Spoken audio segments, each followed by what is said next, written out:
qui bénisse vos maisons, vos foyers et l'ouvrage de vos mains. On a très bien mangé. On a mangé vraiment diversifié. C'était très bon. C'était de la nourriture de haute qualité. Alléluia.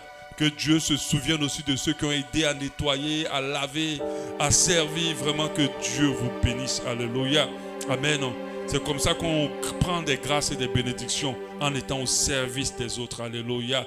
Ne regardez pas les autres pour dire, mais c'est moi celui qui fait, les autres ne font pas. Non, continue à faire et tu vas voir que la grâce de Dieu sera sur ta vie.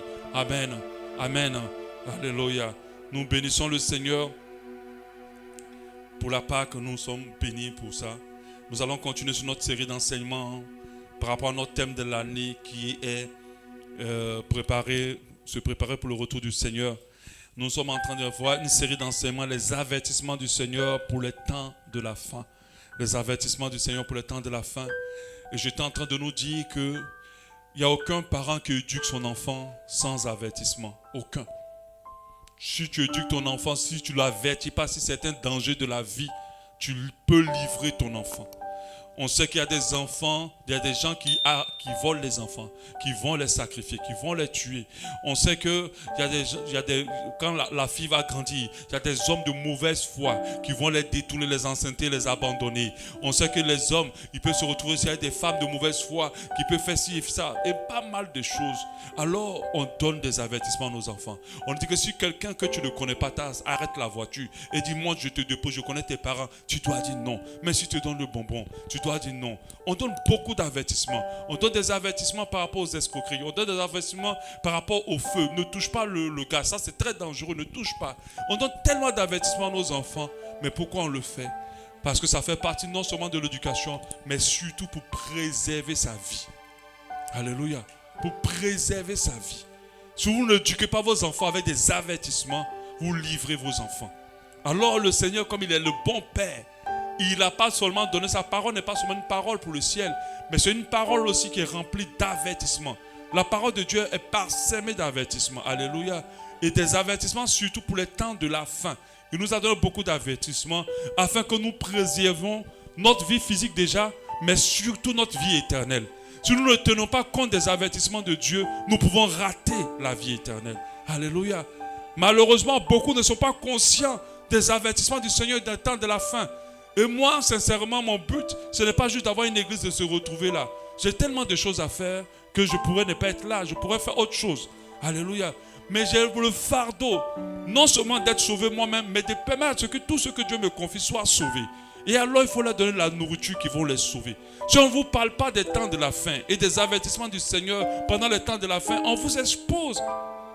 Alléluia. Si tu ne donnes pas des avertissements à ton enfant parce que tu ne veux pas trop le frustrer ou le heurter, tu le livres. Combien d'enfants ont eu la tête coupée, ils ont été enlevés parce qu'ils n'ont pas écouté un avertissement ou on ne les a pas avertis. Des fois, on te dit, même quand quelqu'un klaxonne, on dit à l'enfant, n'ouvre pas la porte, appelle une grande personne. Parce que même en klaxonnant, on peut prendre l'enfant. Je pense que cette année, ou en fait de l'année passée, un monsieur a perdu sa fille juste parce qu'elle partait juste à la boutique, dans le quartier. On a vu le petit garçon. C'était le voisin qui l'avait tué. Mais le voisin l'avait appâté avec quelque chose. Alléluia. Donc, nous devons comprendre que si nous ne tenons pas compte des avertissements de Dieu, de Jésus surtout, dans le temps de la fin, nous sommes exposés à beaucoup de choses. Nous pouvons rater notre vie éternelle parce que nous avons négligé ces avertissements. Et aujourd'hui, nous sommes sur l'avertissement 3. On a vu l'avertissement 1. Je ne sais pas si on se rappelle. Vous savez que j'allais venir là-dessus. Il fallait lire déjà tes notes. L'avertissement 1. L'abandon de la foi. Jésus dit qu'à la fin des temps, beaucoup vont abandonner la foi. Beaucoup vont abandonner la foi. Il dit que ne sois pas étonné de voir même un grand pasteur devenir maintenant féticheur. Ne sois pas étonné maintenant de voir celui qui t'a amené à Jésus abandonner la foi. Ne sois pas étonné. Parce que si tu n'es pas conscient de cet avertissement, tu auras l'impression que c'est quelque chose de bizarre. Ce n'est pas bizarre. Jésus dit, à la fin des temps, les gens vont abandonner la foi. Ils vont s'attacher à des doctrines de démons. Ils vont beaucoup plus aimer les choses bizarres que les choses de Dieu. Des fois, quand on dit non, croire en Dieu, ce sont des choses bizarres. Oh, ça, c'est pas pour nous, ça. Mais ces personnes qui disent ça, si vous voyez en quoi ils croient, vous allez dire, mais vaut mieux croire en Dieu, c'est plus facile de croire en Dieu. Parce que quand tu regardes le ciel, quand tu regardes la terre, quand tu regardes toute la création, c'est plus facile de croire en Dieu. Mais vous allez le voir, des gens croient aux horoscopes. Tu n'as jamais vu des trucs, les différents astres dont tu parles. Ils vont croire à des pratiques. D'autres même viennent s'initier dans les bois sacrés pendant qu'ils n'ont jamais vu un truc. Ils croient à des choses tellement bêtes. Ils croient en la Noël. Ils croient au chocolat et au lapin des Pâques. Mais ils ne croient pas en Dieu. Alléluia. À quel moment la Pâque, il y a eu un lapin et un chocolat? À quel moment? Mais ils croient en ça. Mais ils ne croient pas en Dieu. C'est plus facile de croire en Dieu. En fait, c'est parce que leur cœur n'est pas ouvert à Dieu. Alléluia. Donc ne soyez pas étonnés qu'à la fin des temps, beaucoup abandonnent la foi. Mais cet avertissement fait que nous-mêmes nous sentons à cette fin des temps que la foi n'est pas facile. C'est comme s'il va y avoir un vent qui va souffler. Et ce vent-là souffle déjà. Les chrétiens qui sont chrétiens aujourd'hui s'accrochent avec les griffes des pieds, les griffes des bras, on s'accroche à Jésus. Il y a trop de choses qui nous souffrent pour laisser Dieu. Mais on s'accroche. Tu dois comprendre que cet avertissement, c'est aussi pour toi, pour que tu n'abandonnes pas ta foi. J'ai vu des gens, leur conversion est extraordinaire. Quand ils te parlent de comment ils sont venus à Jésus, toi-même tu te dis, est-ce que je me suis converti? Tellement le témoignage de conversion est puissant. Mais ces personnes abandonnent Dieu. Alléluia. Le deuxième avertissement, il a dit quoi? À la fin des temps, les gens seront mauvais et méchants. On aura beaucoup de personnes forces. Les pervers narcissiques aujourd'hui sont légion à notre époque. Légion, je t'assure. On ne sait même plus à qui faire confiance. À peine tu fais confiance à quelqu'un, tu te retrouves que c'est un menteur, une menteuse de premier niveau. Les gens seront mauvais, ingrats, déloyaux. Les trahisons, non. J'ai parlé de cette femme qui allait aider sa petite soeur qui vient d'accoucher pour aller faire l'eau chaude et elle tombe enceinte du mari de la petite soeur. Quand même, la honte de la famille. Comment tu peux faire ça? Tu n'as pas trébuché pour tomber enceinte. Ça choque d'autres, mais ceux qui lisent la Bible ne sont plus choqués. Parce que Jésus a dit, à la fin des temps, les gens seront mauvais. Ils seront déloyaux. Ils seront ingrats. Il a cité toute une liste de choses que nous devons comprendre que cet avertissement est très important. 1, pour que nous ne le soyons pas. 2, pour que lorsque on va marcher, que nous marchons avec beaucoup de discernement. Ah oui. Ne prends pas les gens pour les introduire vite dans ta vie. La Bible dit dans la fin des temps, les gens sont... À cause d'une mauvaise connexion, tu peux rater le ciel. Parce que la Bible dit que les mauvaises compagnies corrompent les bonnes mœurs. Fais très attention à tout ce que tu fais rentrer dans ton cercle. Fais très attention avec qui tu marches. Fais très attention à celui ou à celle à qui tu expliques tous tes projets et tes problèmes. Des fois, la personne à qui tu es en train de t'expliquer ton problème de couple est en train de baver sur ton mari. Parce que les gens n'ont pas pitié, ils ne sont pas d'empathie. Ils cherchent tellement leurs intérêts égoïstes. La Bible dit que dernier temps, les gens seront égoïstes. Est-ce que c'est demain que ça va arriver? On est déjà en plein dedans. L'égoïsme de l'homme est arrivé à son paroxysme. Alléluia. Et c'est un bon avertissement. Ça nous permet de ne pas être choqués. Ça nous permet de veiller, de faire attention. Ça nous permet de nous-mêmes ne pas nous retrouver dans la déloyauté, dans l'ingratitude, dans la méchanceté. Ça nous permet nous-mêmes de faire attention. Oui, mon frère, ma soeur, c'est pas parce qu'il a dit qu'avec sa femme est méchante, elle est mauvaise, ils ne s'entendent pas, que tu te crois légitime d'être maintenant de la remplacer. C'est de la méchanceté. Tu sais comment cette femme a souffert avec ce monsieur jusqu'à maintenant? Est-ce que tu le sais? Tu sais par quoi elle passe? Ce que tu ne veux pas qu'on te fasse, ne le fais pas aux autres. Ne le fais pas aux autres. Imagine-toi à la place. C'est parce que les gens ne se mettent pas beaucoup à la place des autres qu'ils font beaucoup de choses. Parce qu'imagine que c'est toi qui es dans le foyer. Qu'est-ce que tu aurais voulu? Quelle est la réaction que tu aurais voulu que ton mari ait? Ou la fille que le mari drague ait? Tu aurais voulu qu'elle le rapporte pour dire, mais tu es marié, va dans ton foyer. Alléluia. Parce que tous les hommes qui veulent une femme vont toujours dire que la femme de la maison, ce n'est pas bon. Oh, elle est comme ça, elle est quand même, elle ne respecte pas. Nous, on ne se touche même plus. On ne fait plus ci, on ne fait plus ça. Après, on attend que la femme de la maison enceinte. Mais tu n'as pas dit que vous ne vous touchez plus. Alléluia. Faites très attention. Alléluia. Et le troisième avertissement qui n'est pas des moindres, j'en ai au moins près de 6 ou 7 avertissements. La Bible dit que dans les fins des temps, à la fin des temps, il y aura les faux prophètes, les faux hommes de Dieu. C'est un avertissement de taille. Parce que c'est l'un des instruments, la bombe atomique du diable dans ces temps de la fin, c'est les faux hommes de Dieu. C'est la bombe atomique du diable.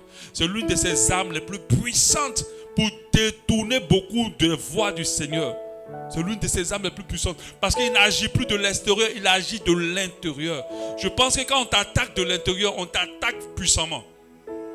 Il agit maintenant de l'intérieur. Ce n'est plus dehors. C'est à l'intérieur de l'église que le diable a positionné des gens. Qu'il utilise pour égarer énormément de gens. Énormément. Matthieu 24, 11. Il dit plusieurs faux prophètes s'élèveront. Et ils séduiront beaucoup de gens. Ils séduiront beaucoup de gens. Alléluia. Au nom de Jésus, je ne serai pas séduit. Dis avec moi, au nom de Jésus, je ne serai pas séduit par les faux prophètes. Au nom de Jésus, je ne serai pas séduit par les faux prophètes. Au verset 2, et parce que l'iniquité se sera accrue, la charité du plus grand nombre se refroidira. Au verset 13, mais celui qui persévérera jusqu'à la fin sera sauvé. Et au verset 23, si quelqu'un vous dit alors, le Christ est ici, ou il est là, ne le croyez pas. Car il s'élèvera de faux Christ et de faux prophètes. Ils feront des grands prodiges, des grands miracles, au point de séduire, s'il était possible, même les élus. Vous savez, les gens qui sont élus de Dieu, les gens qui sont élus de Dieu ne sont pas séduits par les faux prophètes. Mais pour que tu sois élu de Dieu, il faut que la parole de Dieu vienne à toi. L'élection ne se fait pas par hasard. L'élection se fait par la puissance de la parole de Dieu. Plus tu connais la parole de Dieu, plus ton élection s'affirme. C'est pour ça qu'ici, nous méditons ensemble. C'est l'un des grands secrets que quand on applique dans cette église, et je bénis Dieu pour l'inspiration. Du fait que chaque jour on lit la Bible, on a lu la Bible 2 fois, entièrement. Tous ceux qui sont dans le méditons ensemble. On lit, on lit, on relit, on lit. Quand tu as fini de faire lire la Bible à quelqu'un, tu n'as plus grand chose à lui dire. Sa vie est déjà transformée. Parce que personne ne peut lire la Bible et puis rester pareil. C'est parce que la majorité de ces manipulations, de ces manipulateurs, n'amènent pas les gens vers la Bible. Même ceux qui sont ailleurs se sont convertis à cause du fait qu'ils ont lu la Bible. Je me rappelle de ce missionnaire qui devait aller combattre les chrétiens. Je ne dis pas de quel bord il est, ce n'est pas le plus important. On lui a dit, mais pour mieux les combattre, lis leur Bible. Là, tu vas maîtriser la Bible et tu vas les combattre. Il a fini de lire la Bible, il s'est converti. Si tu ne veux pas accepter Jésus, là, ne lis pas la Bible. Si tu ne veux pas être transformé, ne lis pas la Bible. Si tu ne veux pas être élu, ne lis pas la Bible. Alléluia. Amen. Les élus ne peuvent pas être séduits. Parce que la parole de Dieu est dans ta tête. Tu sais que ça, ce n'est pas Dieu. Ce n'est pas seulement le Saint-Esprit qui nous aide à connaître là où il y a Dieu, il n'y a pas Dieu. C'est l'Esprit et la parole.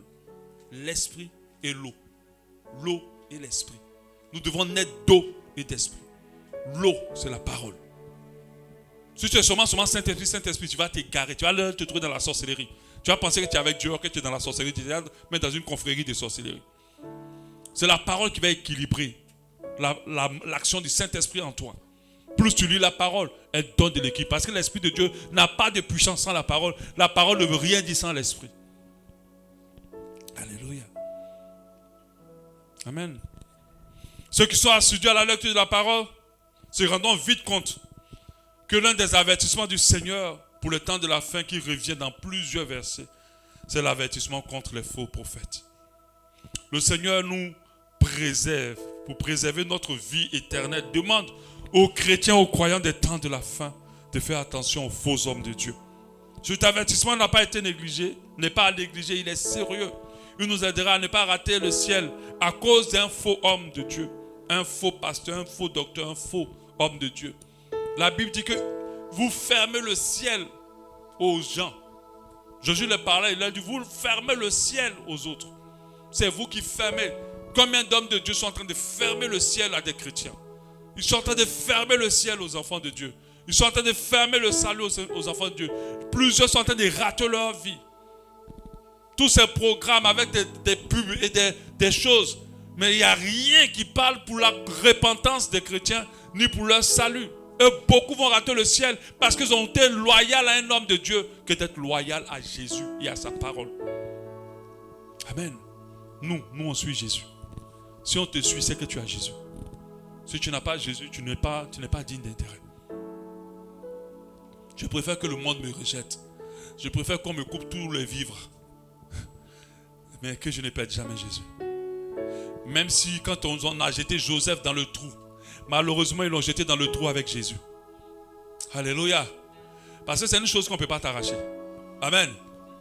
S'ils avaient jeté Joseph sans Jésus, il était mal barré. Quand ils ont jeté Daniel dans la fosse au lion, malheureusement ils ont jeté Daniel avec Jésus. S'ils avaient jeté Daniel seul sans Jésus, il était mal barré. Mon frère, ma soeur, qu'on t'arrache tout, mais qu'on t'arrache jamais Jésus. Parce que peu importe tout ce qu'on va t'arrêter, toutes les portes qu'on va te fermer, si on ne t'a pas enlevé Jésus, ils n'ont rien fermé. Ils n'ont rien bloqué. Ils n'ont rien bouché. Parce que Jésus te fera rentrer là où même les gens vont dire, mais comment tu as fait? Parce que les gens disent que pour arriver à des niveaux, il faut être dans le système, c'est faux. Il faut être en Jésus aussi. Le système peut t'amener quelque part, mais Jésus aussi peut t'amener là où le système ne peut pas t'amener. Alléluia. Tu n'as pas besoin d'être dans une secte. Tu n'as pas besoin d'être dans les chambres. Je ne vais pas citer les noms pour ne pas me porter de plainte. Mais tu n'as pas besoin d'être dans les chambres. Tu n'as pas besoin d'être dans l'auge. Il y a beaucoup de chrétiens qui sont dedans. Oh, le réseautage, tu es déjà dans la sorcellerie. Ce n'est pas réseautage. Tu es déjà en train de pratiquer des choses. Tu n'as pas besoin de ça. Reste attaché à Jésus. Et là où le monde ne peut pas t'envoyer, Jésus va t'emmener. Vous savez pourquoi certaines personnes sont aigries quand ils vous voient heureux pendant qu'ils ont tout? Est-ce que vous savez? On a tous dans nos familles des personnes qui restent aigries. Mais ils sont plus que toi, mais c'est eux qui te combattent toujours. Ça vous arrive, non? Des fois on voit, non? Ceux qui ont tout l'argent, ceux qui ont toutes les voitures, ceux qui ont toutes les grandes maisons. Mais c'est eux qui, ton petit que tu as là, ça les dérange. Vous savez pourquoi? Parce que le prix qu'ils ont payé pour être là, toi tu n'as pas payé ça. Et puis tu es heureux. Le prix qu'ils ont payé pour être à ce niveau-là, la souffrance qu'ils ont vécue, les sacrifices qu'ils ont faits pour être là. Toi tu n'as pas fait la même chose, mais tu as la même joie qu'eux. Parce que tu as Jésus. Alléluia. Mon frère, ma soeur, aie seulement Jésus. Peu importe tout ce qui va t'arriver, accroche-toi à Jésus. Il t'amènera là où l'homme ne peut pas t'amener. Mais on ne peut pas parler de ces faux prophètes sans définir les signes qui peuvent nous permettre de les reconnaître. Parce que quand on dit faux prophète, on est mélangé. Mais Dieu, dans sa parole, a pris le temps de nous donner les signes pour les reconnaître. Et c'est très important pour nous d'en tenir compte. Amen. Les faux prophètes sont des mercenaires. Ils n'appartiennent pas à la maison de Dieu. Ils sont venus pour détruire, exploiter, dépouiller, tuer, tromper les âmes. Ils n'aiment pas les âmes. Ils ne brûlent pas d'ardent désir de les voir sauvées. Ce n'est pas ça leur souci. Quand ils regardent une âme, c'est comment ils vont avoir de cette âme. Comment elle va pouvoir être à leur service. Comment ils vont coucher avec ou faire beaucoup de choses. Il y a plusieurs charlatans parmi les hommes de Dieu. Des occultistes, des pervers narcissiques. Ça, c'est la tendance de ces temps-ci. Des pervers narcissiques, des sorciers, des marabouts reconvertis. Ah oui, il y a beaucoup de marabouts qui reconvertis. Avant, la tendance était les marabouts, mais ils ont vu qu'avec les hommes de Dieu, on gagne plus. En plus, on s'habille bien là-bas. Donc, du coup, ils ont laissé la fête des marabouts. Tu dois être dans les grottes, dans la saleté, parce que le vrai marabout, il faut qu'il soit sale. Donc, ils disent non, mais là-bas, c'est trop fatigant. On va aller dans l'homme de Dieu. Au moins, tu t'habilles bien. Et puis, tu as beaucoup plus d'argent. Des marabouts reconvertis. Ils sont pleins dans nos églises. Ils font tout payer. Ils demandent de l'argent pour tout. Ils se font passer pour les hommes de Dieu. Pendant que leur seul désir, c'est la notoriété, c'est la richesse, c'est les biens de ce monde. Nous allons voir 10 signes que la Bible nous a donnés pour les reconnaître. Ce n'est pas moi. Pour ne pas qu'on dise je juge. C'est Jésus lui-même qui a dit voilà comment vous allez les reconnaître. Il a donné par plusieurs signes. Le signe 1, pour reconnaître les faux prophètes. Parce que si on vous dit, si tu dis à ton enfant, voilà comment tu vas reconnaître quelqu'un qui est dangereux pour toi.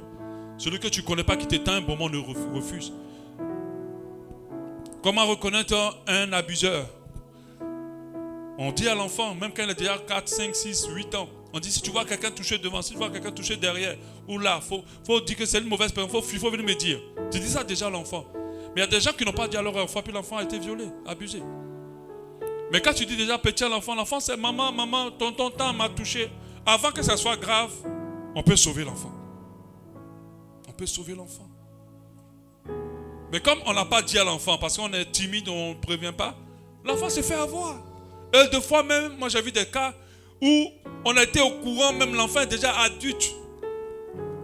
Il se convertit, c'est pendant le témoignage que ses parents sont formés que notre enfant a été abusé par...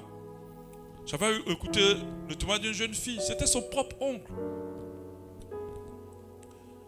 Elle était devenue même lesbienne à cause de ça. Parce qu'il a violé très jeune. Elle était tellement dégoûtée des hommes qu'elle est devenue lesbienne. Donc quand tu la vois, c'est un garçon manqué même. Et elle m'a expliqué ça. Elle m'a dit, oui, c'est mon oncle. Mais elle a dit ça plus tard. Sa famille ne savait pas. Les parents ne savaient pas. Et puis parfois, c'est à ce oncle-là qu'on va laisser l'enfant pour passer la journée. Parce qu'on n'a pas averti l'enfant. On ne lui a pas dit que c'est mauvais. Beaucoup, on leur a fait croire que c'est bien, c'est comme ça que tous les hommes font. C'est une manière de dire que je t'aime. Et l'enfant pense que c'est vrai. Mais l'enfant sait que c'est bizarre. Mais comme on ne lui a rien dit, il est dedans. Il y a des gens qui sont dans les églises, ils sentent que les choses sont bizarres. Mais comme ils ne savent pas les avertissements du Seigneur, ils sont dedans quand même. Et ils souffrent. Signe 1. Le ministère des faux prophètes est basé sur les miracles et les prodiges. Ils enseignent très peu ou presque pas vraiment la parole de Dieu. Les églises où dès d'entrée de jeu, c'est les gens qui roulent ici, les gens qui font les saltos, qui font les supérieurs avant, supérieurs arrière. Où la poussière est levée comme ça dans l'église, où c'est seulement tâche ou bien je ne sais pas quoi, ici, où le pasteur joue au football, quand il dribble comme ça, la personne tombe. Voilà. Faites très, très, très attention à ces églises. Les églises des spectacles, là, faites très attention. Leur ministère, miracle et prodige. Parce qu'il sait que ce sont les appareils les plus puissants pour attirer le monde. Pire, d'autres payent même des gens pour feindre les miracles. On a écouté un jour le témoignage d'un monsieur, un jeune homme, qui était spécialisé pour ça. Et il se repentait, c'est un ami pasteur, il était en train de se repentir devant un ami pasteur. Il dit, je suis payé pour ça. Et pour ne pas citer le nom, il a cité les grandes églises où on le paye pour ça. En Côte d'Ivoire. On le paye pour aller feindre les miracles. On a vu cette dame qu'on a attrapée sur internet. Sa main s'allongeait, sa main s'allongeait. Malheureusement pour elle avec internet, on l'a vu dans plusieurs programmes où la main s'allonge. Et les gens collaient les programmes pour dire faites attention à cette dame et aux hommes de Dieu qui l'emploient. Elle a eu une malformation de bras où l'os peut rentrer. Et quand l'homme de Dieu prie, elle fait sortir sa croix, puis la main se redresse. Waouh, les gens vident leur compte pour donner à l'homme de Dieu. Mais la femme n'a expérimenté absolument rien. À la fin, elle va au bureau du pasteur. La secrétaire lui donne une petite enveloppe. Madame, ça va nourrir ses enfants avec ça. Je n'ai pas dit les miracles et les prodiges sont mauvais. Mais faites très attention lorsqu'ils sont mis en avant. La Bible dit en Matthieu 13, 22, car il s'élèvera des faux Christ et des faux prophètes. Ils feront des prodiges et des miracles pour séduire les élus, s'il était possible. Donc là où il y a beaucoup de miracles, là où l'homme de Dieu dit 2-3 mots, parce que c'est comme ça, il ne prêche pas beaucoup. Il prêche un message que vous n'avez pas compris. Et puis après, on va passer au moment de l'esprit. Est-ce que tout le monde peut se lever et tenir les bras en l'air? Voilà, maintenant les gens attachent les pailles, les gens attachent les habits. Oh, ça va chauffer. Ça va chauffer aujourd'hui là. Demain se prépare même. Il lève tellement la main pour que l'homme de Dieu les voie. Et on fait, ça tombe ici, ça tombe là, ça crie ici, ça crie là. Mais tu es là dans le programme, tu ne ressens rien. Tu ne sens pas la présence de Dieu. Mais les gars là, ils ressentent quelle fréquence ils sont. Et puis ils m'ont pas dit, moi aussi, j'allais me connecter sur la fréquence là. Mais en fait, il n'y a pas une autre fréquence. La fréquence du Seigneur n'est pas là. Mais les gens, ils savent jouer l'émotionnel. Si Michael Jackson fait tomber les gens pour les faire évanouir, lui qui n'avait pas Dieu, c'est l'émotionnel. Si tu joues avec les émotions des gens, tu peux faire crier quelqu'un qui va tomber. Fais très attention. Quand Dieu te visite, tu dois expérimenter une délivrance. Moi, je refuse que Dieu rentre dans le corps de quelqu'un, il vient le visiter, puis la personne reste pareille. Je refuse. Là où Dieu passe, il y a toujours une trace. Alléluia. Miracle, prodige pour séduire. De telle sorte que beaucoup ont tellement mis leur ministère dessus, ils séduisent avec. Et plusieurs s'attachent. Ils l'ont répété en Matthieu 24, 4. Et regardez ce que Dieu dit encore pour confirmer. Matthieu 7, 21. Matthieu 7, 21. Il dit, ceux qui me disent Seigneur, Seigneur, n'entreront pas tous dans le royaume des cieux. Mais celui-là qui fait la volonté de mon Père qui est dans les cieux. Et puis il dit, plusieurs me diront, Seigneur, en ce jour-là, Seigneur, Seigneur, n'avons-nous pas prophétisé en ton nom? N'avons-nous pas chassé les démons en ton nom? N'avons-nous pas fait beaucoup de miracles en ton nom? En pensant que c'est comme ça qu'ils servaient Dieu. Et puis Dieu va dire, alors je leur dirai ouvertement, je ne vous ai jamais connu, retirez-vous de moi, vous qui commettez l'iniquité. Oui, ce n'est pas parce qu'il fait des miracles qu'il est Dieu, qu'il est homme de Dieu. Ce n'est pas parce qu'il a prié pour quelqu'un, la personne est tombée, elle a fait tous les saltos supérieurs avant, arrière, qu'il est homme de Dieu. Ce n'est pas parce qu'il s'est arrêté là pour décrire la vie de quelqu'un jusqu'à dire la couleur de son slip qu'il est homme de Dieu. Faites très attention. Vous qui êtes friands des miracles et des prodiges, vous serez piégés si vous restez toujours dedans. Cherchez Jésus et sa parole dans les messages. Cherchez Jésus et sa parole. Écoutez Jésus et sa parole. Aimez les atmosphères simples où Dieu agit avec puissance. Et la puissance de Dieu, ce n'est pas forcément que tu vas tomber. Tu peux être là, tu n'es pas tombé, mais tu ne peux pas imaginer ce que Dieu est en train d'opérer dans ta vie. Tu ne peux pas imaginer les chaînes qu'il est en train de briser, les joues qu'il est en train de briser, les réclamations des familles qui sont en train de sauter, sans que tu ne tombes.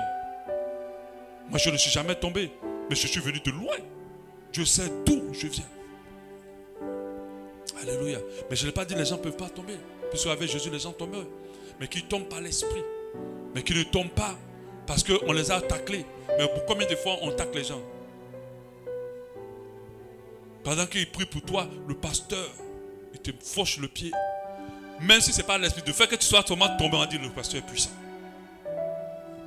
Alléluia. Amen. Faites très attention. Alléluia.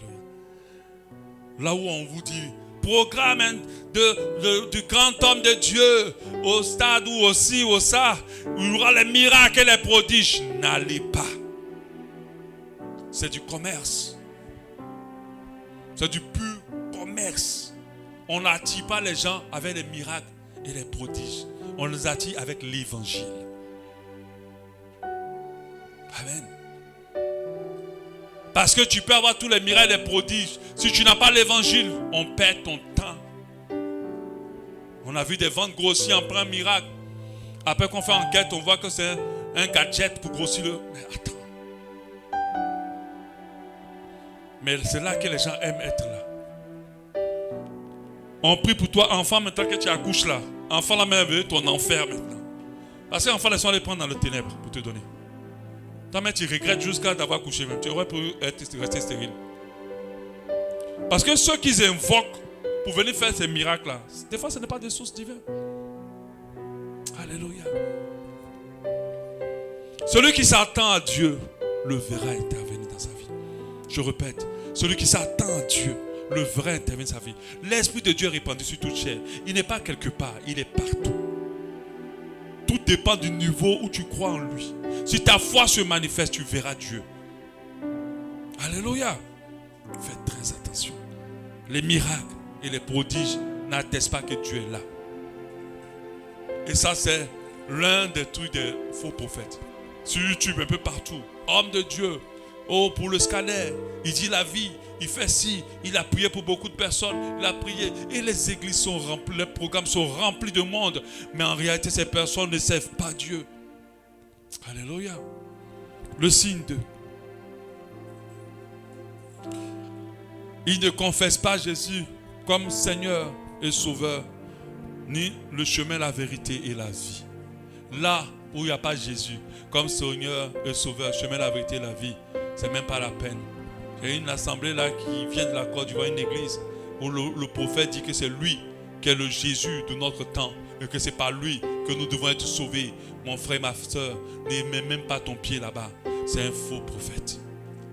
C'est un faux prophète. Toutes les assemblées, vous attendez que c'est maintenant lui par qui nous devons être sauvés. C'est le prophète de notre temps. C'est leur ministère pour dire que oui, il y a un prophète pour chaque temps. Et c'est le prophète de notre temps. Et malheureusement, cette personne-là, il a du monde. Il a même des filiales dans le monde entier. Et des gens sont nombreux dans son église. C'est un faux prophète. Alléluia. Quand vous entendez que c'est lui qui met +1 sur bénédiction, -2 sur malédiction, il se prend pour Jésus. C'est Jésus qui bénit. Amen. Ce n'est pas lui. Ce n'est pas un humain qui va mettre ta bénédiction ou enlever. Quand vous entendez si tu fais, je vais fermer le ciel sur toi. Mon frère, ma soeur, c'est un faux prophète. Alléluia. Parce que si tu pouvais fermer le ciel là, pourquoi tu t'en vas en Turquie pour aller t'opérer du cancer? Si tu as force pour fermer le ciel là, tu devais enlever le cancer là dans ton corps. Après, en retraite spirituelle, pendant qu'ils sont en Turquie, il y a un maman pasteur en train de se faire opérer là-bas. Celui qui ferme le ciel, ça va en Turquie. Non, si tu fermes le ciel, tu ne vas pas là-bas. Personne ne peut vous fermer le ciel. Celui qui a la porte du ciel, c'est notre Dieu. Au travers de Jésus. Alléluia. Donc il ne confesse pas Jésus. La Bible nous dit en 1 Jean 4, 1 à 6. Bien-aimés, n'ajoutez pas foi à tout esprit, mais éprouvez-les pour savoir s'ils sont de Dieu. Car plusieurs faux prophètes sont venus dans le monde. Reconnaissez ceci, l'Esprit de Dieu. Tout esprit qui confesse Jésus-Christ, il faut qu'il confesse Jésus, venu en chair et est de Dieu. Alléluia. Et tout esprit qui ne confesse pas Jésus n'est pas de Dieu. C'est celui de l'Antichrist dont vous avez appris la venue et qui maintenant est déjà dans le monde. Vous, petits enfants, vous êtes de Dieu et vous le savez vaincu parce que celui qui est en vous est plus grand que celui qui est dans le monde. Eux, ils sont du monde. C'est pourquoi ils parlent d'après le monde et le monde les écoute. Nous sommes de Dieu. Celui qui connaît Dieu nous écoute. Et celui qui n'est pas de Dieu ne nous écoute pas. C'est par là que vous connaîtrez l'esprit de vérité et l'esprit de l'erreur. 1 Jean 2, 22 aussi dit, qui est menteur, sinon celui qui nie que Jésus est le Christ. Christ, ça veut dire sauveur. Amen. Celui-là est l'antichrist qui nie le Père et le Fils. Amen. Là où Jésus n'est pas prêché, là où Jésus n'est pas le chemin, la vérité, la vie, là où Jésus n'est pas le sauveur et le Seigneur, c'est un faux prophète. Parce que la parole de Dieu dit, il n'y a aucun autre nom qui a été donné dans cette terre, dans le ciel et partout, par lequel nous sommes sauvés. Prêchons la vérité. Arrêtons les histoires de dire c'est le même Dieu. Ce n'est pas le même Dieu. C'est pas le même Dieu. Je ne suis pas là pour juger parce que moi je ne crois pas qu'une religion peut sauver. Je ne crois pas qu'une religion peut sauver.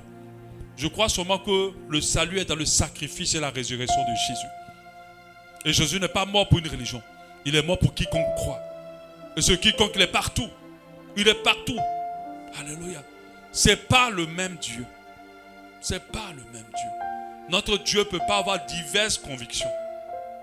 Il a une seule conviction. Elle est en Jésus-Christ de Nazareth. Amen. Il ne peut pas après vous dire que c'est une autre ailleurs. Il ne peut pas vous dire encore que c'est une autre ailleurs. Nous suivons le même Dieu. Il y a un seul Dieu pour nous. Non, nous ne suivons pas le même Dieu. C'est une vérité qu'il faut dire aux gens. C'est vrai que ça va choquer d'autres, mais c'est la vérité. Ce n'est pas le même Dieu. Il n'y en a qu'un seul. Un seul. Il est reconnu par un seul chemin, une seule vérité, une seule vie, qui est Jésus-Christ de Nazareth. Alléluia. Il n'y a pas deux. Ce n'est pas le même Dieu. Alléluia. Donc, qu'est-ce que j'ai dit? En signe 2, il ne confesse pas Jésus comme Seigneur et Sauveur. On va s'arrêter au signe 5 parce que je ne veux pas tirer en longueur. En signe 3, leur message ne parle jamais du ciel ni de repentance, mais que des choses de la terre. Il ne parle jamais du ciel et de la repentance. Il ne parle jamais du ciel et de la repentance. On va voir le message, surtout quand les gens meurent. On va beaucoup insister, Seigneur, vraiment, pardonne, enlève, ôte les péchés, sois miséricordieux, fais ci, fais ça. Mais non, mais non. C'est pendant que nous vivons que nous devons nous repentir. C'est pendant que nous vivons que nous devons vivre de telle sorte à nous éloigner de tout ce qui ne plaît pas à Dieu. C'est pas après notre mort que nos péchés vont être ôtés. C'est pendant que nous sommes en vie. Parce que après la mort, la parole de Dieu nous dit, vient le jugement. Il n'y a pas une possibilité de dire qu'on fera une messe, on fera celle, on va venir prier, on va venir moindre, et que les péchés vont sauter. Non. ou que les gens vont demander à Dieu, pardonne ses péchés, pardonne, ils seront nombreux. Mais vous qui n'êtes pas nombreux, tu n'as pas beaucoup de personnes qui t'aiment, donc tu vas en enfer. Ça serait injuste. Chaque personne assume la vie qu'il a menée. Alléluia. Chacun assume la vie qu'il a menée. Si tu as vécu loin de Dieu, tu l'assumeras jusqu'à la fin. Si tu as vécu en Jésus, alors tu l'assumeras aussi. Mais rien ni personne ne peut intervenir pour ton sort après que la mort ne soit venue. Et ça, il faut le comprendre dès à présent. Même pas tes parents ne peuvent prendre ton péché. J'aime mes filles, mais je ne peux pas prendre leur péché. Si elles ne se concentrent pas à Dieu, que moi je suis sauvé seul. Je ne suis pas sauvé avec elles. Alléluia. Chacun assume sa vie. La seule chose que je peux faire pendant qu'on est vivant, je leur parle du Seigneur pour que chacun s'accroche à Dieu. Mais vous pensez que quand moi je vais dans toute la gloire de Dieu là-bas, je vais penser à mes filles. Je ne peux plus penser à elles. Alléluia. C'est fini. Ma vie est pas... La gloire de Dieu. Tu ne peux plus penser à quelque chose d'autre. Tellement c'est glorieux. Tu as oublié déjà tout le monde. On vous aime ici seulement. Hein? Là-bas, là, c'est Dieu seul qu'on va aimer. C'est pour ça que chaque enfant ne doit pas dire mon papa est pasteur, ma maman est chrétienne. Non, tu dois donner ta vie à Jésus. Chaque personne donne son cœur à Jésus. Ton cœur n'est pas dans ma poitrine. Amen. Mais si tu aimes tes enfants fatigués, leur cœur n'est pas dans ta poitrine. Alléluia. Dieu a donné à une personne son cœur à lui. Tu ne manges pas avec ma bouche, tu ne manges pas avec mes pieds. Amen. Donc chacun assume pour lui. Quand toi tu manges, ça ne rentre pas dans mon ventre. Alléluia. Amen. Tout est très important. Le message ne parle pas de ciel ni de repentance, mais que des choses de la terre.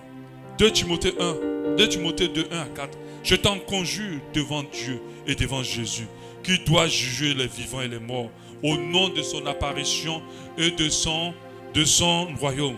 Prêche la parole. Insiste en toute occasion favorable ou non. La Bible dit prêche la parole. Insiste en toute occasion favorable ou non. Réprends, censure, exhorte avec toute douceur et en instruisant. La Bible dit reprends. Prêche la parole, insiste. Occasion favorable ou non. Il dit car il viendra un temps où les hommes ne supporteront plus la saine doctrine. Mais ayant la démangeaison d'entendre les choses agréables, il se donnera une foule de docteurs, une foule de faux prophètes, selon leur propre désir. Détourneront l'oreille de la vérité et se tourneront vers les fables. La Bible dit qu'ils ne vont plus aimer la parole. Ils vont se détourner de ça. Ils vont écouter plus d'autres choses. Dès que tu commences à prêcher la repentance, oh le pasteur est trop dur. On m'a même dit que non, ça c'est les prédications de bas niveau. Ah, mon frère. Bas niveau là, ça va nous sauver. Avec tes prédications de haut niveau là, tu vas rester en terre ici. Quand Jésus va venir, tu vas rester avec tes prédications de haut niveau. Les grosses révélations que tu dis dans les prédications, tu vas rester avec ça. On prêche des paroles pour mystifier les enfants de Dieu. On prêche seulement, ils font lire des livres pleins de bouquins de nuit et j'ai beaucoup, ils viennent prêcher dans l'église comme si Dieu les avait inspirés. Vous savez, avec la Bible, on peut tout enseigner. Tu peux même enseigner la Bible même à quelqu'un pour dire si quelqu'un te fait du mal, il faut le tuer. Tu peux trouver verset dedans. Tu peux trouver passage pour encourager quelqu'un à tuer. La majorité des sectes qui ont été créés avec la Bible. Ah oui. Mais ça dépend du cœur qui lit la Bible. Ça dépend de l'esprit qui anime celui qui lit. Alléluia. Amen. 2 Timothée 2, 1 à 4. Je t'en conjure devant le Seigneur, devant Jésus, qui doit juger les vivants et les morts et non en la présence. Prêche la parole ainsi, c'est la même chose. En toute occasion favorable ou non, repent, censure, exhorte, avec toute douceur en instruisant. 3. Car il viendra un temps où les hommes ne supporteront plus la sainte doctrine, mais ayant une démangeaison d'entendre les choses agréables, se donneront une foule de docteurs. Acte 20, 28. Prenez donc garde à vous-même et à tout le troupeau sur lequel le Saint-Esprit vous a établi évêque pour paître l'église du Seigneur qui s'est acquise par son propre sang. Je sais qu'il s'introduira parmi vous. Au verset 29.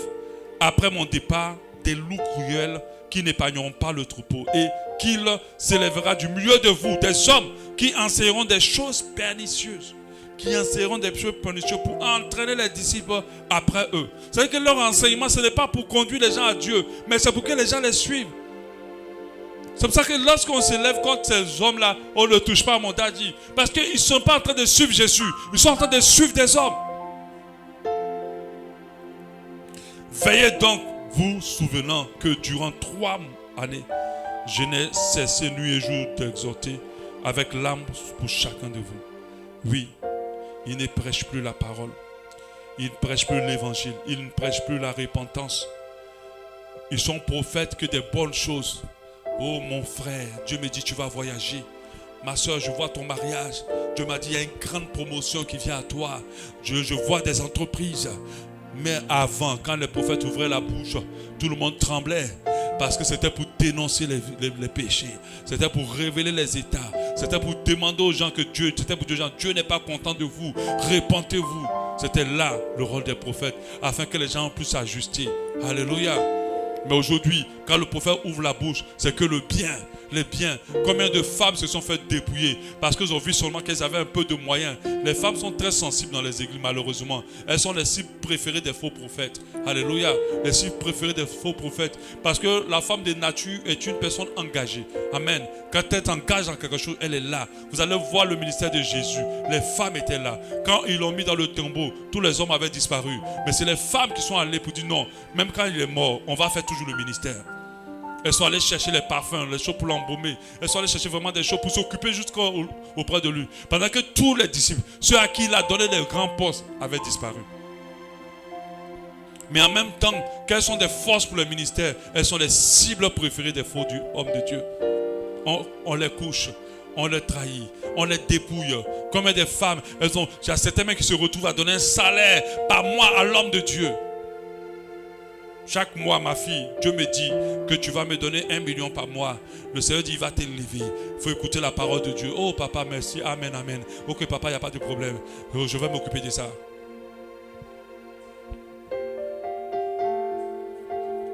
Malheureusement, et des fois ça divise les foyers. Parce que le monsieur ne comprend pas. Pourquoi tu donnes 1 million à ton pasteur? Toi là, tu n'as pas dit que tu es athée. Tu vas aller en enfer. C'est comme ça, va parler à ton mari. Tu vas aller en enfer. Ça, c'est la parole de Dieu. Il faut venir me combattre. Ma foi, ma foi. Non. Alléluia. Celui à qui tu dois obéir en premier, c'est ton mari, pas ton pasteur. Amen. Pas ton pasteur. Si tu n'écoutes pas ton mari et que tu écoutes que ton pasteur, tu vas te perdre. Parce que même si ton pasteur a raison que ton mari a tort, Dieu connaît l'autorité d'abord de ton mari. La autorité que sur toi en tant que femme, ce n'est pas l'autorité de ton pasteur, c'est l'autorité de ton mari. Ça dit, même si tu n'es pas d'accord, tu ne dois jamais te rebeller. Tu dois trouver la manière de te comporter de telle sorte que cet homme comprenne. Mais à cause de cette coupure-là, les hommes de Dieu ont détourné beaucoup de femmes. Elles se sont retrouvées en train de faire les bains d'huile avec leur pasteur. Mais je me dis, à quel moment le cerveau de cette femme a disparu en fait? À quel moment on t'a pris la cuillère pour enlever ton cerveau? L'affaire de l'homme de Dieu, là, tu as une fois lu dans la Bible qu'un homme de Dieu est venu oint d'huile une femme tout nue. Tu as vu ça une fois dans la Bible qu'un homme de Dieu allait laver une femme derrière l'église?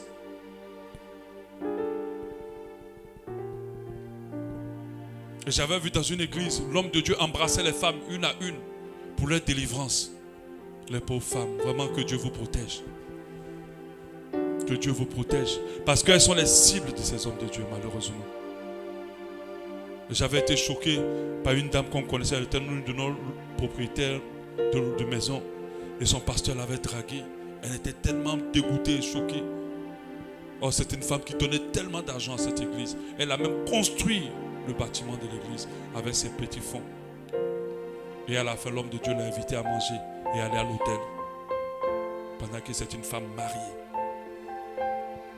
Alléluia. Ils n'enseignent pas la parole. Ils n'enseignent pas la parole. Ils enseignent tout sauf la parole. Ils ne prophétisent pas de la part de Dieu. Ils prophétisent tout, mais sauf ce que Dieu voit réellement sur les vies des gens. Parce qu'ils ne voient pas ce que Dieu voit. Alléluia. Signe 4. Ils n'enseignent pas la doctrine de Christ. Ils n'enseignent pas la doctrine de Christ. 2 Jean 9 à 10. Quiconque va plus loin et ne demeure pas dans la doctrine de Christ n'a point Dieu. Celui qui demeure dans cette doctrine a le Père et le Fils. Si quelqu'un vient à vous et n'apporte pas cette doctrine, ne le recevez pas dans votre maison et ne lui dites pas salut. C'est quoi la doctrine de Christ? Repentez-vous car le royaume des cieux est proche. C'est ça la doctrine de Christ. Repentez-vous car le royaume des cieux est proche. Il est le chemin, la vérité et la vie. La doctrine de Christ nous pousse à ne pas nous attacher aux choses de la terre, mais à s'attacher aux choses d'en haut, à aspirer aux choses d'en haut. La doctrine de Christ nous pousse à aimer nos prochains et à ne pas condamner les autres, à ne pas développer la haine. Donc on te dit dans les prédications, dans les entretiens, c'est ton papa, ta maman qui te mange, c'est elle qui détruit ta vie. Je vois ta maman, elle a bloqué tes enfants, elle les bouffe chaque jour, elle les mange chaque fois. Ce n'est pas la doctrine de Christ. Le diable est tellement prêché dans les églises qu'on a oublié que Jésus est mort à la croix pour nous. Qu'on a oublié qu'il est ressuscité le troisième jour pour qu'on soit sauvé. Dans la vie, il y a deux manières d'agir. Il y a soit on se bat contre le négatif, soit on se remplit du positif. C'est comme ça qu'on expérimente des miracles. Mais la bataille contre le négatif, c'est une bataille perdue d'avance. La meilleure manière de chasser le négatif, nourris-toi du positif. On doit t'enseigner Jésus. On doit t'enseigner ce qui t'apporte. Même si c'est vrai que ta maman te mange. Si on t'apprend à l'aimer, à l'aider, à réagir envers elle en ami qu'en ennemi, tu seras béni. Là où elle a encore ton orteil dans sa bouche, Dieu va arracher ça. Mais jamais on doit te dire, c'est ta maman qui s'assoit sur toi ou ton papa qui s'assoit sur toi. Les gens prêchent tellement le mysticisme et la sorcellerie que l'évangile n'est plus prêché. La doctrine de Christ n'est plus prêchée. On prend tout un séminaire pendant des semaines dans des grandes salles avec beaucoup d'argent, avec des grands médias, avec des grands musiciens, des grands chants qu'on fait voyager, des grands pasteurs. Mais la doctrine de Christ n'est prêchée aucunement qu'elle cache. Ce séminaire ne sauvera aucune personne, si ce n'est que de flatter l'orgueil de plusieurs. Ils se sentent supérieurs parce qu'ils sont chrétiens. Qui vous a dit que vous êtes supérieur parce que vous êtes chrétien? Oui, moi, la fille de Jésus. Tu es la fille de quel Jésus? Pour être la fille de Jésus, commence à vivre déjà comme Christ veut que tu vives. Hein? Je suis le fils de Dieu, qui peut me toucher? Non, commence à vivre d'abord comme Christ veut que tu vives. La doctrine de Christ n'est plus prêchée. On prêche l'entrepreneuriat. On prêche le leadership. On prêche même quand on dit mariage, mais mariage c'est bien d'en faire un séminaire, mais il ne faut pas s'attarder dessus. Mais on prêche mariage d'une manière qui n'est pas... C'est comme si c'est maintenant ça qui va sauver les gens. On prêche les succès, on prêche la grâce, on prêche la faveur, on prêche les 18 portes pour ceci, les 19 piliers pour ça, les 30 ans. On n'est pas dans la doctrine de Christ. On ne prêche pas Jésus. On ne prêche pas la repentance. On ne prêche pas l'amour du prochain.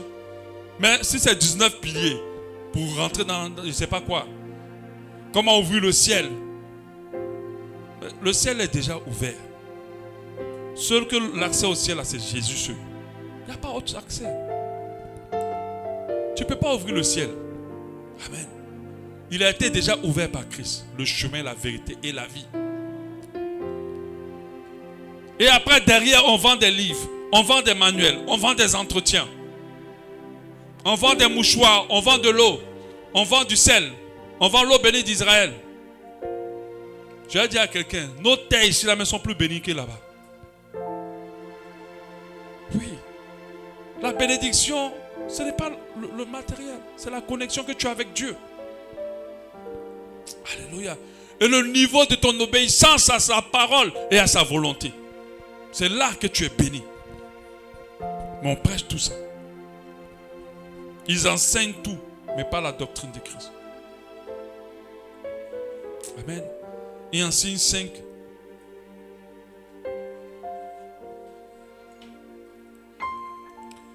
En signe 5, on va parler de leur niveau d'impudicité des personnes abonnées au péché. Jésus a dit une chose, vous les reconnaîtrez au travers de leurs fruits. Il a été clair. Tout le monde sait que le pasteur, il trompe sa femme, mais l'église est remplie. Ils ont enlevé votre cerveau par la petite cuillère. Tout le monde sait que le pasteur, il bat sa femme, mais l'église est remplie. Ils ont enlevé votre cerveau par la petite cuillère. La Bible dit, vous les reconnaîtrez au travers de leurs fruits. Comment ils se comportent, comment ils sont. On sait qu'ils cherchent les petites filles de l'église, que toutes les chantes sont déjà passées dans son lit. Tout le monde sait. Même elles se battent dans l'église à cause du pasteur. Mais elles sont dedans, daddy. Non. Celui qu'on suit doit refléter Jésus. Son caractère, son comportement doit refléter le caractère et le comportement de Christ. Il doit marcher dans la vérité et dans la sanctification. Nous ne pouvons pas suivre quelqu'un qui n'est pas modèle de Christ. Alléluia. Des impudiques notoires. Ils sont là, ils sont en train de couvrir leur pasteur. Ils sont là en train de cacher les péchés de leur pasteur. Ils savent tout ce que la femme de Dieu fait. Ils savent tout ce que l'homme de Dieu fait. Mais ils sont toujours dedans, en train de dire daddy, daddy. Pendant qu'ils savent que la personne n'a pas un bon comportement. C'est un impudique. Mais ils ne vont pas ailleurs. Parce qu'ils n'ont pas lu la parole de Dieu. Qui nous dit sortez du milieu d'eux. Mon frère, ton salut est trop important pour donner la responsabilité à un homme de Dieu. S'il y a une chose qu'on ne peut pas sacrifier, tu peux même donner ta vie pour quelqu'un, mais jamais ton salut. Jamais. Jamais. On peut vouloir t'agresser ou bien agresser tes enfants. Tu veux dire, avant de toucher à mes enfants, tuez-moi. Oui, on va te tuer à cause de tes enfants. C'est pas grave. Mais jamais ne sacrifie ton salut, même pas pour tes enfants. C'est pas que tes enfants, tu vas lâcher Dieu. Alléluia. Jamais. Jamais. Jamais. Alléluia. Des impudiques notoires. Jésus dit, ils vont venir, Seigneur, Seigneur, il va dire, arrière de moi, ouvrier d'iniquité. Je ne vous ai point connu. Vous vivez dans le péché. Des chercheurs de femmes notoires. Graves, des impudiques. Ils s'arrêtent là en train de prêcher Jésus. Ils n'ont même pas fini d'essuyer la bouche où ils ont mangé le péché. D'autres même, c'est avant même de monter sur la scène. Ils prennent une petite choriste là-bas rapidement. Après, ils viennent vous prêcher. On a entendu des choses. On continue d'entendre des choses. Dans l'église de Dieu. Tellement de choses. 2 Pierre 2, 12. Mais eux, semblables à des brutes, 2 Pierre 2, 12, qui s'abandonnent à leur penchant naturel et qui sont nés pour être prises et détruites. Ils parlent d'une manière injurieuse de ce qu'ils ignorent. Et ils périront par leur propre corruption, recevant ainsi le salaire de leur iniquité. Ils trouveront leur délice à se livrer au plaisir en plein jour. Hommes tarés, souillés. Vous voyez comment Jésus me les parle, il les insulte. Ils se délectent dans leur tromperie en faisant bonne chair avec vous. Ils font comme ils sont bien. Ils ont les yeux pleins d'adultère et insatiables de péché. Ils amorcent les âmes mal affermies. Mal affermies. En tout cas, s'il veut tomber sur les âmes d'Abba Shalom, ils ont tiré par terre. Parce que ici, là, vous êtes enseignés. Vous êtes enseignés. Vous êtes enseignés. Mais il y a des âmes qui sont mal affermies.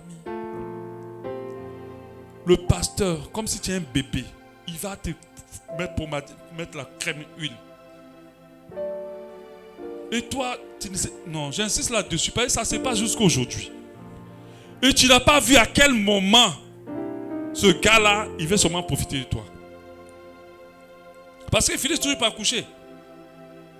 Il finit toujours par coucher. C'est-à-dire, bon, on ne peut pas être à l'église, tu vas me trouver dans un hôtel parce qu'il y a un travail que tu dois faire. Même déjà à ce niveau-là.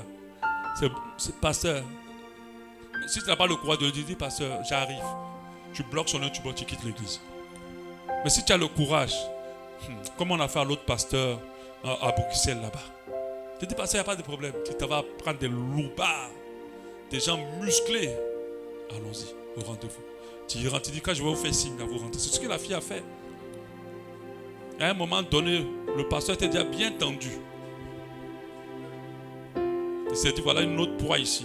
Et pire encore, ils sont tellement mauvais. Il fait payer à la fille 1000 euros. Donc ça, tu as abusé d'elle, hein. Puis elle paye encore. Tu es tellement méchant. Il fallait seulement abuser d'elle gratuitement. Mais il a fait payer 1000 euros. On cogne la porte. La dame, quand elle l'ouvre, voilà le pasteur là qui coucou. Ils sont allés l'attraper. Laissez-moi. Elle m'a piégé. Mais tu fais quoi dans une chambre d'hôtel avec l'enfant d'autrui? Et c'est maintenant elle qui t'a piégé. Amen. Ils ont les yeux pleins d'adultère et insatiables de péché. Ils amorcent les âmes mal affermies. Mon frère, ma soeur, lis la Bible. Lis ta Bible. Lis ta Bible. Lis ta Bible. Ils ont le cœur exercé à la cupidité. Ce sont des enfants de malédiction. Après avoir quitté le droit chemin, ils se sont égarés en suivant la voie de Balaam, fils de Bézor. Ils aiment le salaire de l'iniquité. Amen. On a vu ce que c'est dit, Seigneur, Seigneur. La Bible dit, éloignez-moi vous qui commettez l'iniquité. C'est-à-dire le niveau de perversité. C'est-à-dire même quand ils sont là comme ça, puis les chants sont en train de chanter là, leurs yeux même ont déjà déshabillé tous les chants là. Tellement ils sont pervers à un niveau que vous ne pouvez pas imaginer. Pervers. Combien de scandales de pasteurs on a dans ce monde? Combien qui envoient des photos aux sœurs, qui envoient des images, qui donnent des rendez-vous. Les sœurs là aussi, vous aussi, quand même.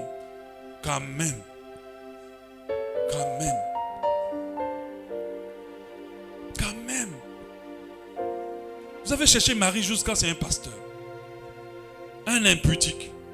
Quand même, réfléchissez quand même un peu. Ayez pitié de vous. Le démon que le gars là déverse en toi, tu ne peux même pas imaginer. Parce que s'il fait ça avec toi, il a fait avec beaucoup de sœurs. Vous savez qu'il y a quelque chose qui ne marche pas, là on arrête. Mais si le voilà continue, c'est qu'il a l'habitude de le faire, ça marche. Les pauvres mamans, elles se font coucher. Combien de vidéos qu'on fuitait sur internet, des grands hommes de Dieu en position d'Adam et Ève, en train de coucher les pauvres fidèles. Ils sont méchants. Il faut que vous soyez prévenus pour ça. Même si vous demandez d'aller chercher, je vais juste prendre un pot avec toi. N'allez pas. Même si vous dites non, c'est juste pour avoir un entretien dans mon bureau. N'allez pas. Vous qui aimez les friands des pasteurs, nouveaux pasteurs qui font miracle. N'allez pas. Votre délivrance, elle vient du ciel. Le ciel couvre toute la terre. Tu n'as pas besoin de te déplacer ailleurs pour que Dieu te localise. Dieu te voit là où tu es. Reste fidèle à sa parole. Mets sa parole en pratique. Accroche-toi à lui, attends-toi à lui. Il agira. Alléluia. Vous, que tous vos business, oh papa, oh Seigneur, papa, bon, d'autres même disent Seigneur, mon Seigneur, parce qu'il y a maintenant les évêques, le truc ont monté maintenant. Oh papa, j'ai été béni. Ah bon, mon fils, tu as été béni. Mais toi, tu sais que ton papa est très cupide. Tu as lui dit que tu as été béni à tes risques et périls. Oh papa, oh vraiment, un contrat, j'ai eu 100 millions. Oh papa, vraiment merci. Merci pour vos prières. Il n'a même pas prié pour toi. Il n'a pas prié pour toi. Il n'est même pas dedans. C'est Dieu qui t'a béni. Vraiment, avant de toucher, je voulais vraiment que tu bénisses. Oh, cet argent. Parce que je veux un projet. Papa, là, il va diviser ton argent en deux. Il va diviser ton argent en deux. Regarde, mon fils, mais toi, tu as vu l'église là, vraiment, Dieu m'a mis à cœur de construire. Il m'avait même dit qu'il allait toucher, bénir un de mes fils pour venir m'aider à construire cette église. Je pense que tu as répondu à ma prière. Mon fils, vraiment Dieu t'a béni pour bénir cette église. Et comme il est en position d'autorité, c'est dur de dire non. C'est dur de dire je ne peux pas.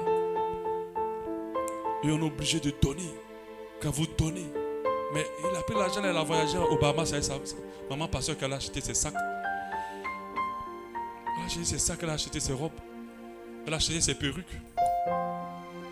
Et puis deux fois l'église même, les travaux n'ont même pas bougé. C'est toujours le même mur là qu'elle a. Tu ne peux pas parler. Alléluia. Que Dieu nous délivre des faux prophètes. Je ne dis pas ça pour juger les gens. Je vous assure, ce que je vous enseigne va être salutaire pour vous. Parce que les temps qui arrivent vont être encore pires. ils seront à un niveau où on aura l'impression que toutes les églises sont fausses. On est déjà arrivé dans cette saison. On est déjà arrivé dans cette saison. Beaucoup de chrétiens ont décidé de rester à la maison. Parce qu'ils n'ont plus confiance à aucune église. Parce que partout où ils vont, ils retrouvent le même scénario.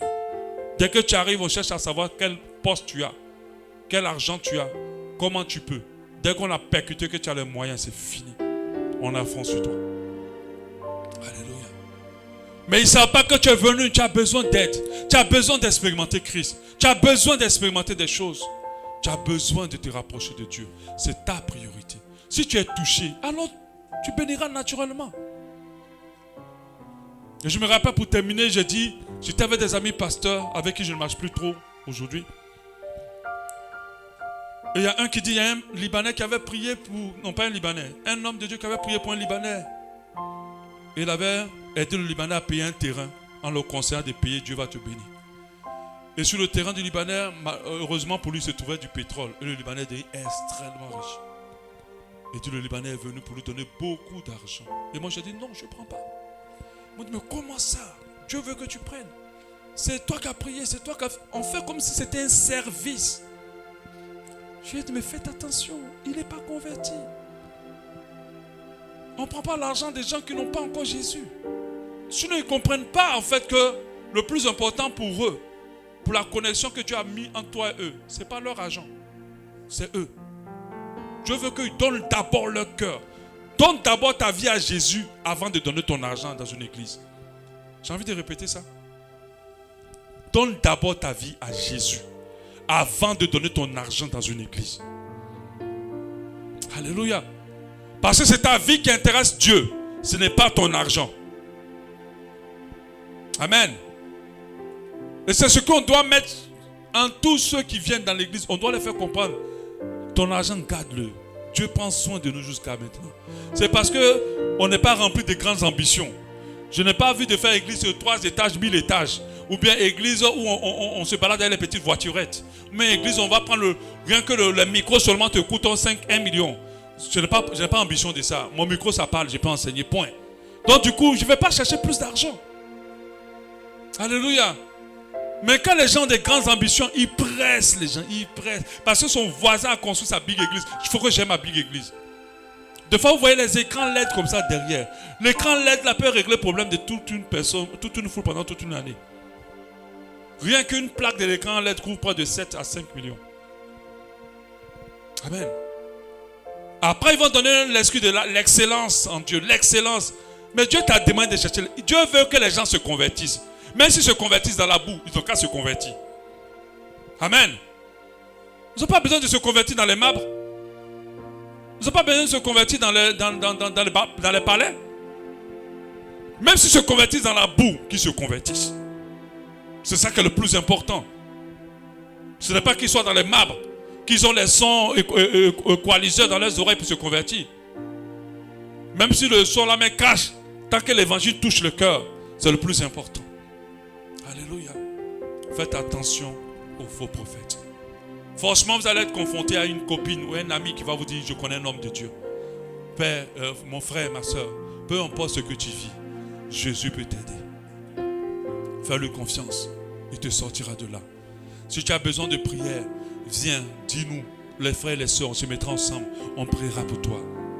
Parce que la Bible dit, lorsque 2 ou 3 s'accordent pour demander quelque chose, Dieu l'accorde plus vite. C'est plus efficace que d'aller voir un homme de Dieu pour te dépouiller. Et après, réellement, les choses ne se passent pas comme il faut.